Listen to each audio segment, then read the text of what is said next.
ഉത്തർപ്രദേശിലെ ബല്ലിയയിൽ മരുമകൻ അമ്മായിയെ ഇരുമ്പുവടി കൊണ്ട് തലക്കടിച്ചു കൊലപ്പെടുത്തി.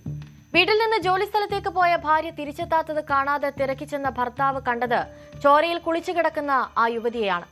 എന്താകും അവർക്ക് അവിടെ വെച്ച് സംഭവിച്ചിട്ടുണ്ടാവുക?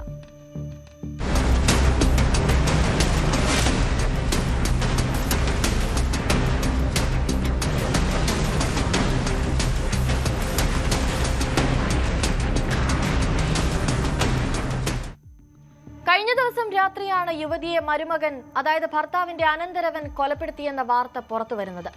35-കാരിയായ കാഞ്ചൻ ദേവി എന്ന യുവതിയാണ് അതിദാരുണമായി കൊല്ലപ്പെട്ടിരിക്കുന്നത്. പുറത്തുവരുന്ന റിപ്പോർട്ടുകൾ പ്രകാരം പോലീസ് സ്റ്റേഷൻ പരിധിയിലെ ഖാരി ഗ്രാമത്തിൽ താമസിക്കുന്ന സിയാറാമിന്റെ ഭാര്യയായ 35-കാരിയായ കാഞ്ചൻ നാഗ്രയിലെ ഗഡ്വാർ ടേണിൽ ഒരു ക്ലിനിക്കുണ്ട്. ഈ കൊലപാതകം നടക്കുന്ന അന്ന് വൈകുന്നേരം, അതായത് ഇന്നലെ വൈകുന്നേരം കാഞ്ചൻ ആ ക്ലിനിക്കിനുണ്ടായിരുന്നു.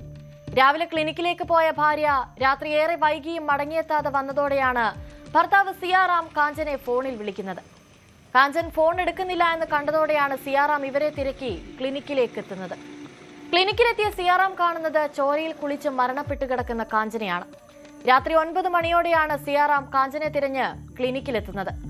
അന്നത്തെ ദിവസം കാഞ്ചനെ ക്ലിനിക്കിലേക്ക് കൊണ്ടുപോയത് ഈ അനന്തരവനായ ബൽകേശ്വർ എന്ന ബിട്ടുവാണ്. ബിട്ടു തന്നെയാണ് ഈ കൊലപാതകത്തിന് പിന്നിലെന്നാണ് സിയാറാം പറയുന്നത്. കാരണം ഈ സംഭവത്തിന് ശേഷം ബിട്ടു ഒളിവിലാണ്. അയാളുടെ ഫോണാകട്ടെ സ്വിച്ച് ഓഫ് ചെയ്ത നിലയിലുമാണ്. ഇതുതന്നെയാണ് കൊലപാതകി ബിച്ചു തന്നെയാകാമെന്ന സംശയത്തിലേക്ക് പോലീസിനെയും എത്തിച്ചത്. കാഞ്ചനെ ബിച്ചു ഇരുമ്പ് വടി കൊണ്ട് തലക്കടിച്ച് കൊലപ്പെടുത്തുകയാണ് ഉണ്ടായത്.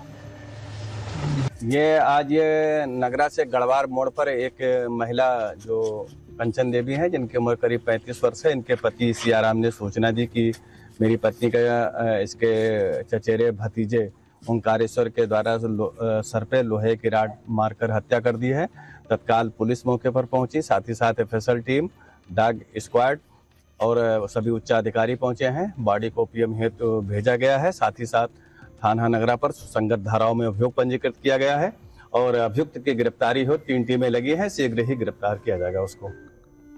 ഏതായാലും പോലീസ് ഇപ്പോൾ കാഞ്ചന്റെ മൃതദേഹം കസ്റ്റഡിയിലെടുത്ത് പോസ്റ്റ്മോർട്ടത്തിനായി അയച്ചിരിക്കുകയാണ്. ക്ലിനിക്കും സീൽ ചെയ്തിട്ടുണ്ട്. കാഞ്ചന്റെ ഭർത്താവായ സിയാറാം ഒരു BSP നേതാവ് കൂടിയാണ്.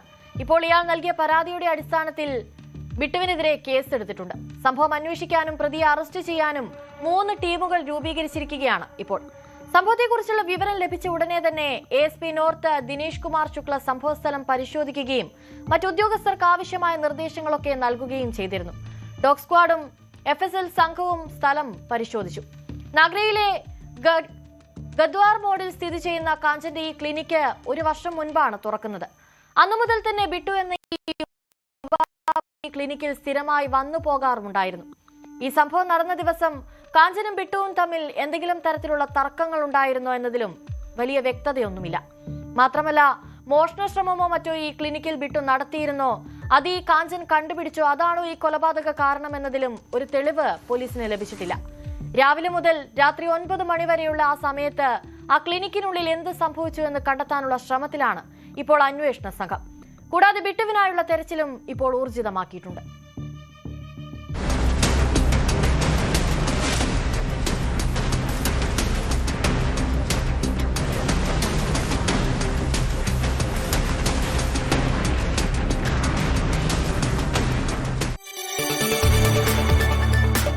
കൂടുതൽ വാർത്തകൾക്ക് news 18 Keralam YouTube channel subscribe ചെയ്യുക.